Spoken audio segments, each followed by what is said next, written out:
This is for the service hour reflection on my service hour experience on this year as my senior year. I was over the summer. I did the little kids camp for football. Taught the little kids how to play football. Taught them the experiences that they wouldn't get anywhere else of any other private school. Taught them kind of how we act as captains and act as upperclassmen, and how we act was towards how the kids wanted to see themselves, kind of just role models for like their experiences throughout high school. Being in my place, I would say it brought a lot of kids in to see where their future lies at this school, because this school has done a lot for me, and it's going to do a lot for other kids, and I know it's done a lot for kids in the past. And I couldn't ask for a better high school to go to. Of all the things that's happened to me, like going to Georgia, there's no other kid that's ever gone to Georgia, like the SEC for football.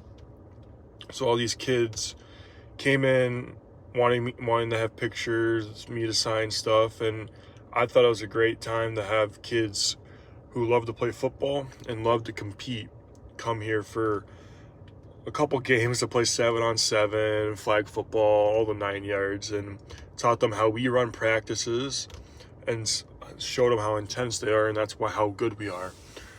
And I would say the school event that I did it last year too, and it was fun. We got to watch the play for like the third time, and I did it with my best friend, and he's just having him by my side throughout these years. It's been an impact that I don't think I would have ever expected. But I think the biggest impact this year was when my grandma passed away. She got diagnosed with 3 different types of cancer: breast cancer, lung cancer, and colon cancer. Never smoked a day in her life, never really had any like bad, I don't know, what's the word, bad health. And she was always on top of it. She was the most outgoing person I've ever met in my life. And when she moved out here over the summer, and she got diagnosed with those 2 more types, including the first one, which was breast cancer she had for about 20 years. She got diagnosed in 2000, and she's been, I think, my number one supporter that I've, besides my parents, my other grandparents, and my brothers and sister. And she's the reason why I work so hard, and why I kind of like gave all my success to her.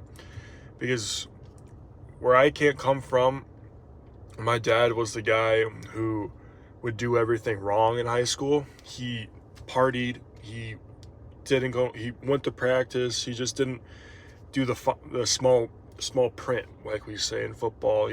People don't like to read the small print. Some people don't like to do the small print.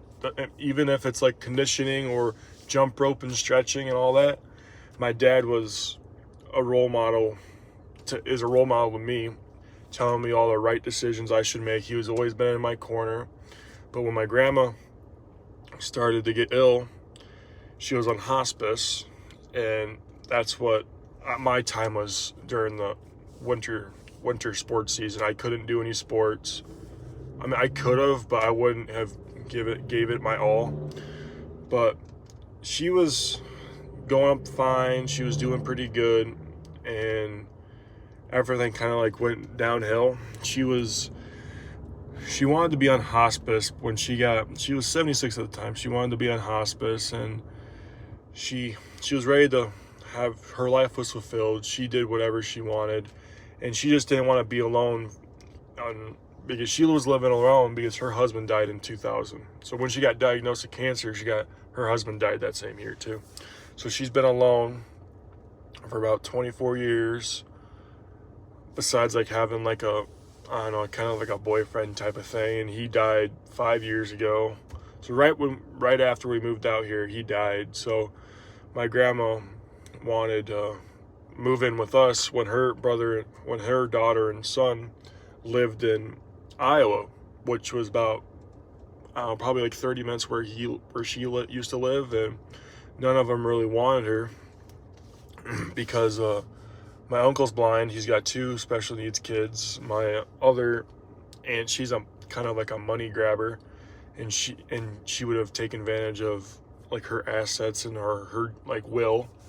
And my dad was the youngest, and he was the one that tried to make all the right decisions on all the like the mature decisions where the money goes and where all the assets go. And everybody never realized what goes into keeping grandma healthy and when she was on hospice. So she completely stopped taking pills just because like she was ready to be done. I mean, she had painkillers just because she didn't want to feel the pain of how the cancer was doing it to her, at the point where she had to start like getting patches on her body because the cancer from her inside, which spread like wildfire, spread out into her like side, her sort of skin, and you could see the cancer eating away the skin.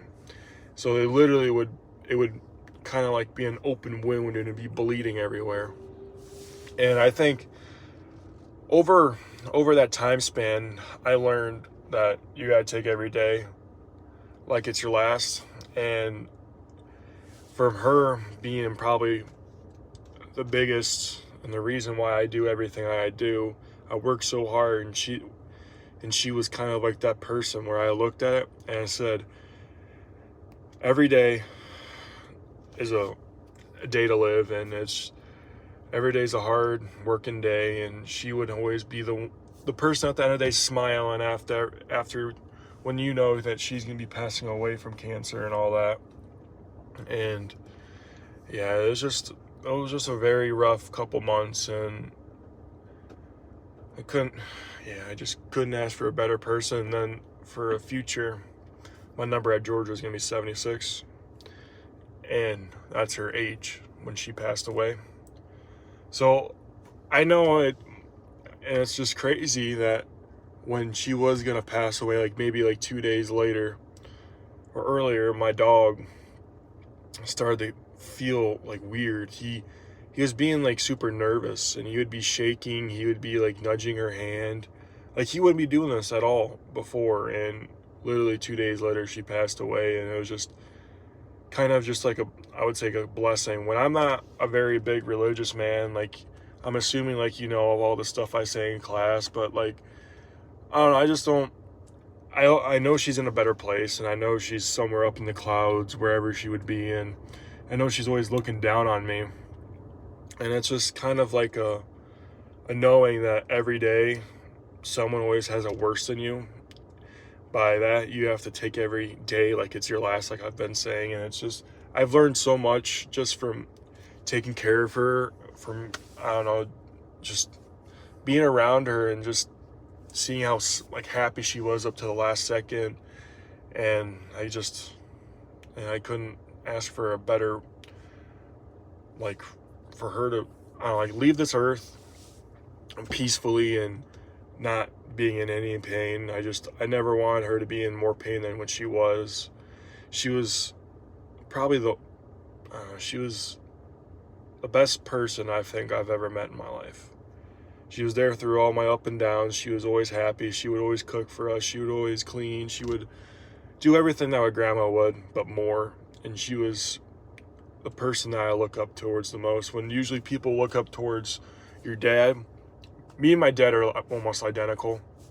And besides like the choices that we made, and I don't know, like my dad and I are so similar. We're basically identical, but in the overall, I look up towards my grandma. And I said this in newspapers, I said this in videos and all that. I said, she's my number one supporter, and she'll be there every day until it's my last. And I just want to say thank you, because I don't really get to talk about this a lot, and it definitely felt good to share what happened to me in this last year.